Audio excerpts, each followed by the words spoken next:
शिक्षा मित्र साथियों नमस्कार। मैं एडवोकेट हेमेंद्र सिंह यादव झांसी से।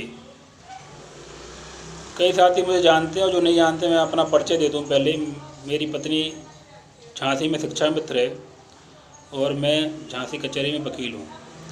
कई साथी कह रहे हैं कि वकील साहब आप कई शिक्षा मित्रों के आर्थिक सहयोग के लिए तैयार रहते हैं, लेकिन अभी जो हमारे संगठन ने सुप्रीम कोर्ट में आईए डाला है उसके बारे में आपका क्या विचार है, इस पर थोड़ा सा हमें बताएं, अपना व्यू पेश करें कि आप इस बारे में क्या सोचते हैं।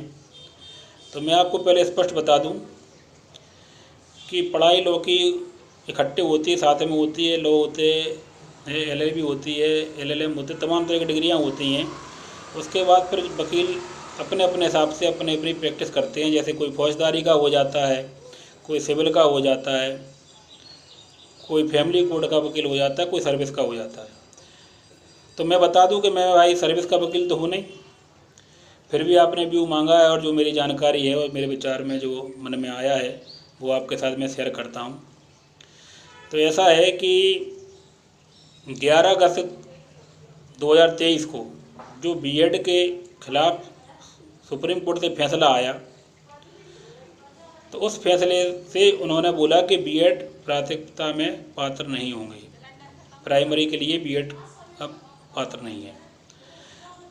जब से बीएड वालों में दुख हुआ, बीटीसी वाले खुश हुए, शिक्षा मित्रों में भी खुशी की लहर हुई। चलो ठीक है भाई। अब लेकिन ऐसा क्या हुआ कि बीएड और बीटीसी की जो लड़ाई कोर्ट में चल रही थी उसमें जो शिक्षा मित्र आ गया, उसमें शिक्षा मित्र का क्या लाभ है, शिक्षा मित्र की एंट्री क्यों हो गई अभी। तो उसका पहलू यह है कि 13 मार्च को जो बीएड वालों के वकील साहब थे तुषार मेहता जी, उन्होंने बीएड का पक्ष बड़ी ज़ोरदार तरीके से रखा और कहीं ना कहीं हल्का फुल्का जज साहबों को कन्वेंस कर लिया अपनी दलील देकर कि भाई इनके बच्चे हैं, जब ड्यूटी कर रहे थे, नौकरी कर रहे थे, अब जो अगर बाहर होते हैं तो जो कहाँ जाएंगे।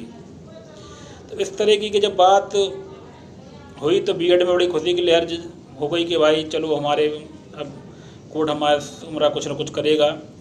और ये बात जैसे ही शिक्षा मित्र के संगठनों को मालूम पड़ता है कि कुछ ना कुछ बीएड के प्रति हो सकता है कुछ रास्ता निकाल ले सरकार के, सरकार तो पक्ष में बीएड के है ही अपने लिए। तो देखो, जब कोई शिक्षा मित्रों के लिए एक डिसीजन आया था 25 जुलाई 2017 को, उसके बाद सरकार ने बिल्कुल वेट नहीं किया और तुरंत बाहर कर दिया था, तुरंत बैक करके शिक्षा मित्र बना दिया, उनका कोई ध्यान नहीं किया। आज उसी गम के वजह से आज 7 साल में हमारे कई शिक्षा मित्र साथी हमारे बीच में नहीं रहे और बाकी जो हैं वो भी किस तरीके से जीवन यापन कर रहे हैं। तो 13 मार्च को ऐसा क्या हुआ कि शिक्षा मित्र को एक उम्मीद जगी और उन्होंने अनन फनन में एक मीटिंग करी और मीटिंग के बाद तुरंत जाकर सुप्रीम कोर्ट में आईए डाल दिया। उसका कारण ये है कि अगर बीएड वालों के लिए कोई रास्ता निकालते हैं तो शिक्षा मित्र संगठन के वकील साहब भी यह बात रखेंगे कि भाई जब एक ही कोर्ट से फैसला हुआ है, उनके लिए भी हुआ है, हमारे लिए भी हुआ हो, तो हम लोगों के लिए रास्ता क्यों नहीं, हम लोगों के लिए रास्ता निकालो। हम लोगों के लिए भी भाई सोचो, एक ही स्टेट है, एक ही स्टेट के बच्चे हैं, दो तरह के फैसले तो नहीं होना चाहिए। तो ये मेन कारण है। उसके बाद उन्होंने इसलिए एक अपील का टाइम दिया था एनसीटी को, सरकार को, कि भाई आपका क्या विचार है, आप क्या कहना चाहते हैं। तो 1 अप्रैल को फिर सुनवाई नहीं हो पाई, तो फिर अपनी सुनवाई 3 अप्रैल को हुई। 3 अप्रैल को जब सुनवाई हुई तो उस समय जो अपना आईए डाला था वो पूरी तरीके से एक्सेप्ट हो चुका है। कोई भी साथी किसी भी भ्रम में ना रहे, कोई भी कितना ही भ्रमित करे, उसमें अपना आईए एक्सेप्ट हो चुका है। उसकी जो अगली डेट है अब उस पर अपनी सुनवाई होगी, जो कि 8 अप्रैल दिन सोमवार दोपहर 2 बजे। इसलिए शिक्षा मित्र साथी अब अपनी पूरी तैयारी करें, जो भी संगठन ने कहा है उनका सहयोग करें। और मेरा मानना है कि इसलिए शिक्षा मित्र साथियों के लिए अच्छा हो गया है ये आईए डालना कि बीएड के सारे, अगर बीएड बाहर हो जाता तो फिर देखो शिक्षा मित्र को भी कुछ हासिल नहीं होगा यहाँ से, मेरा मानना है।